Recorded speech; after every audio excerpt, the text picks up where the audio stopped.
राजस्थान के अंदर लागू हो चुकी है गोपाल क्रेडिट कार्ड योजना। इस योजना के तहत पशुपालक किसानों को 1,00,000 रुपए का लोन दिया जाता है, वो भी बिना ब्याज के।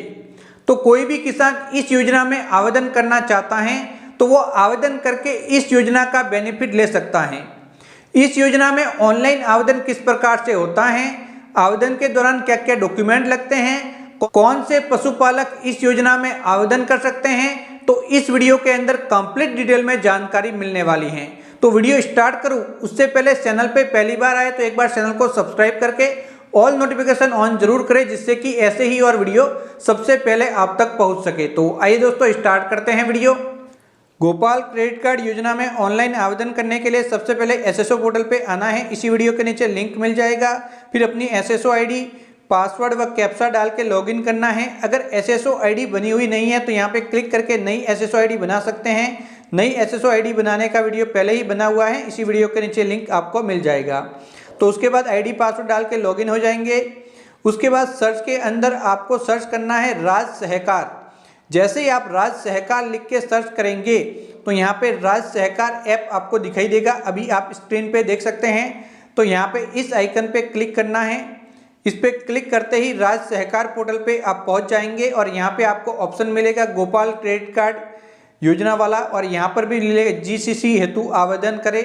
तो ये दो ऑप्शन मिलेंगे, कहीं पर भी आप क्लिक कर सकते हैं। तो मैं यहाँ पे क्लिक कर लेता हूँ। उसके बाद यहाँ पे क्लिक करना है।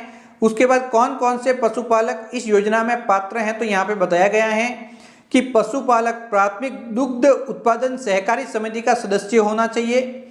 तो यहाँ पे अगर दुग्ध उत्पादक सहकारी समिति का सदस्य नहीं है तो आवेदन नहीं कर सकता।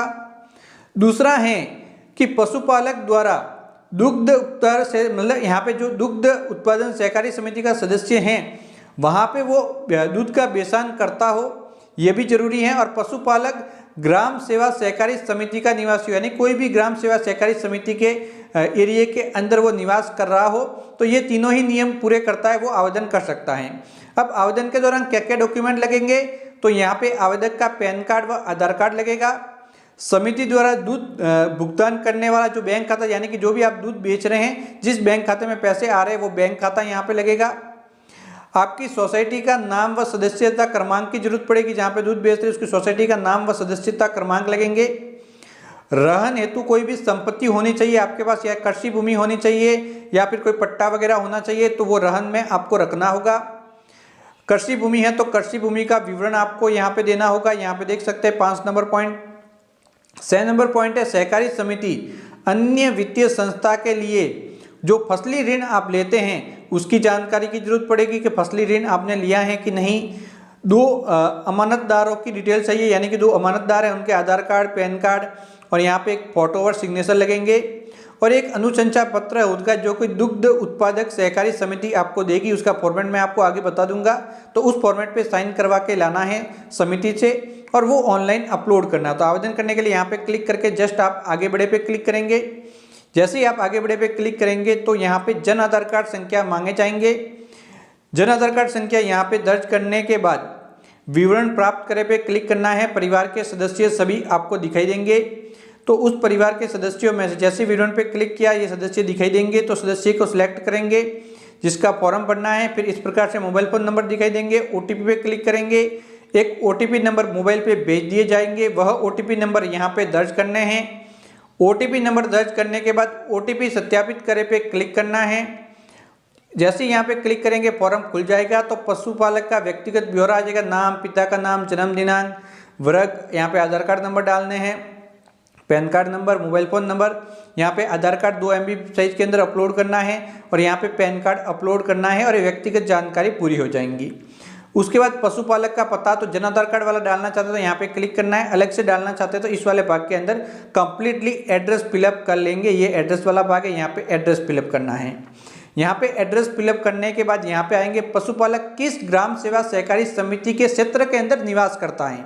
तो ये डिटेल सबसे महत्वपूर्ण है, तो ये आपको लेनी है। तो सबसे पहले जिला लेना है, तो ये आपका जिला ले लेंगे। फिर आप यहाँ पे बैंक का नाम लेंगे, फिर शाखा का नाम लेंगे, आपकी कौन सी शाखा लगती हैं यहाँ पे ग्राम सेवा सहकारी समिति की, और उसके बाद ग्राम सेवा यानी कि पैक्स का नाम आप यहाँ पे ले लेंगे।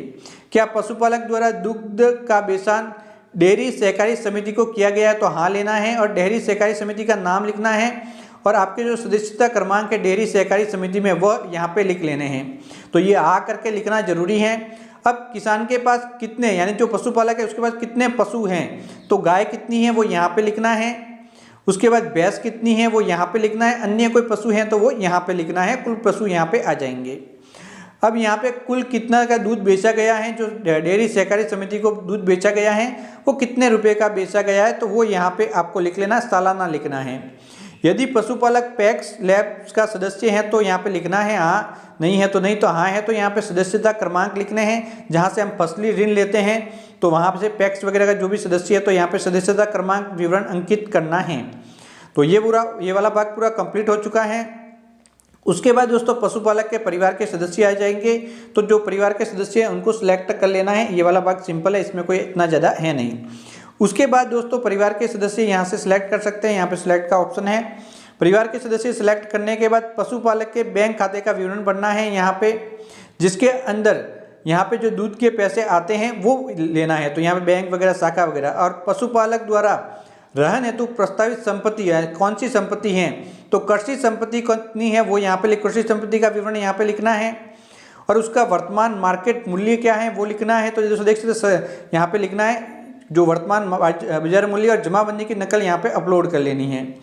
अन्य कोई संपत्ति दे रहे तो अन्य संपत्ति का विवरण यहाँ पे लिखना है, कोई पट्टा वगैरह है तो उसका बाजार मूल्य और उसको यहाँ पे अपलोड कर लेना, पट्टा वगैरह का कुल यहाँ पे आ जाएगा, तो ये देना जरूरी है। फिर कोई कृषि भूमि का विवरण यहाँ पे जोड़ सकते हैं, कौन से गांव में आई हुई है, पटवार सर्कल, फिर यहाँ पे चिचित कितनी है, अचिचित कितनी है और खसरा बपरल, और उसके बाद ऐड पे क्लिक करेंगे, ऐड हो जाएगी। इसी प्रकार से जो अगर आपने सहकारी समिति से कोई फसली ऋण लिया तो उसका विवरण भरना है, तो फसली ऋण का यहाँ पे संस्था का नाम, एनओडी और ओडी है तो वो यहाँ पे लिख लेना है, प्लस पे क्लिक करके ऐड कर लेना है।